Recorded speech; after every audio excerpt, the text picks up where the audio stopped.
Hey, oh, this is Bud, man. I have an amazing shirt from Marcy Iben. You have, as wonderful as trees are, you have the tree growing, and then this is not really the tree roots, but the idea is the tree roots. Anyhow, I'm not trying to like promote her stuff necessarily.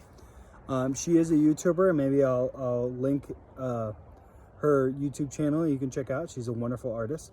Anyway, she makes these shirts and it's wonderful. I did make a faux pas.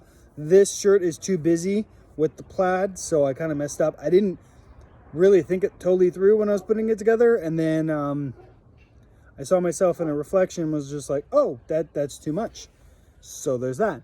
But anyways, today is a bit more of a that's Riker playing with his new toy. Today is kind of like a rematch of a concept that I was talking about before, which was time travel. And movies and TV shows and books and stories have talked about this concept of time travel. And some of them get really heavy and some of them get really fun. Terminator would be a good reference to kind of the heavy. I'm trying to think of fun time travel. I guess you could say the one with the DeLorean. It's going to annoy me because I can't think of it right now. But anyways, the one with the DeLorean. They go back in time and, oh, you can't do this, Scott, great Scott. Like that one.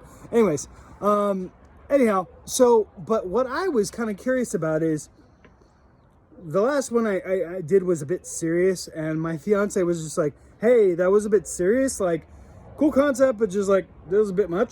Mm-hmm.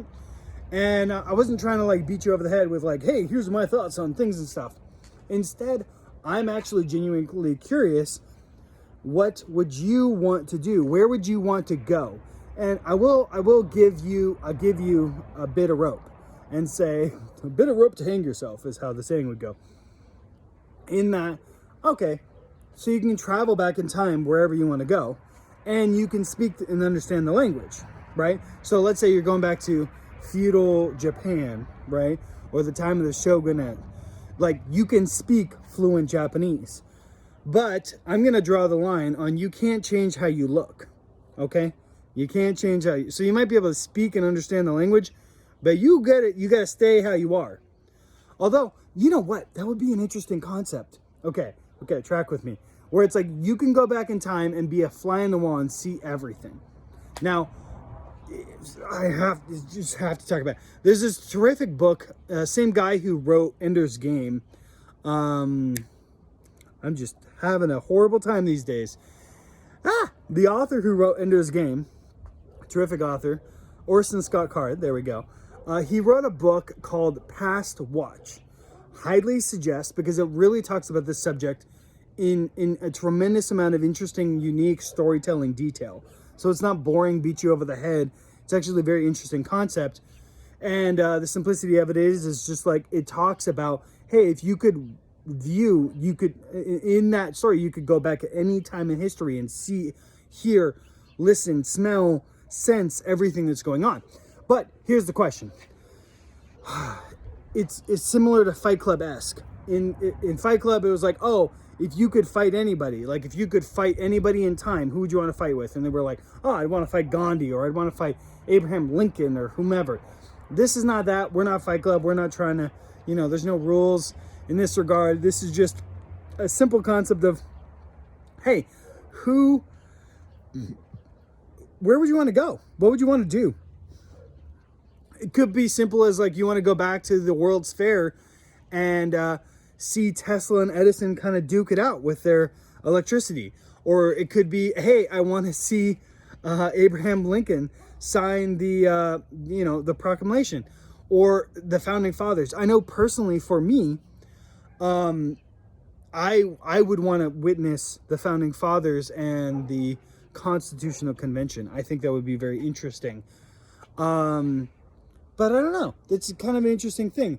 I'm also curious. Like, I would love to see Japan. Ancient Japan, I think, is gorgeous and amazing. The Genghis Khan and what he did once he established kind of his reign and he set up his kingdom. I think that would be amazing. I don't know. There's so many things. I'm kind of a fan of the bow and arrow and the sword. So there's that too. It's really kind of a touchy thing, but I will say this, that the biggest moment in human history was, to me, the most impactful moment of human history was the founding fathers and what they did and what they wrote in regards to Britain and declaring their independence. And I feel like that moment in time, even though there's many things written about it, there's something to be said. The only thing I can see that is possibly more like monumental and something that hypothetically, and this would be the rule, like you can go back in history, you cannot affect anything, all right? So anything you do for whatever reason, for magic space reasons, it won't affect what actually happens in history. So you're not changing time. You cannot go back and kill Hitler, okay? However, what you can do is you can go back and witness, and then you can come back and you can write a book about that thing, or make a podcast, or make YouTube videos, or whatever. You can talk about that thing, and you will have firsthand knowledge of that thing. And it can be for as long as you want, right? And let's say you come back the same age, just because we're playing with magic here. So in that instance, I feel like there's two moments that I can immediately think of. One is the founding fathers, okay?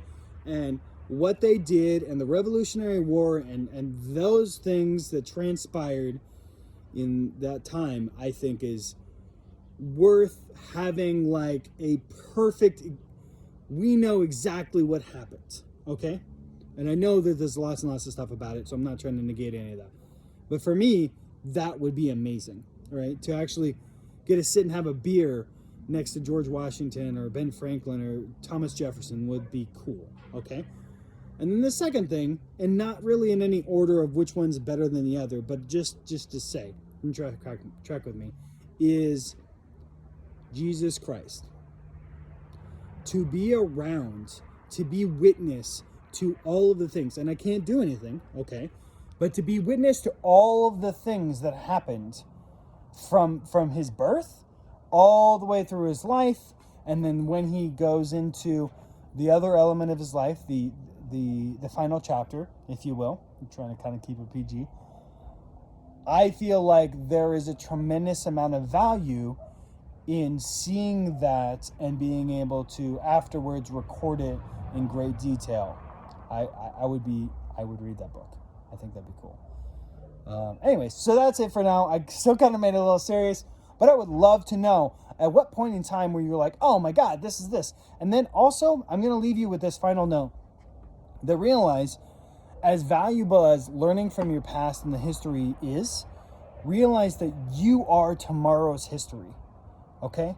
So you can make today memorable and epic, and tomorrow people might remember it. So you don't have to like just focus on the past or even focus on the future. Focus on making today good and beautiful, amazing and wonderful, and perhaps you'll create a legacy that your loved ones, your family, it'll resonate with them forever, and perhaps even bigger and better. So that's it for today. Love you all. Plaid Man out. Deuces. Talk to you tomorrow. Thank you. Bye.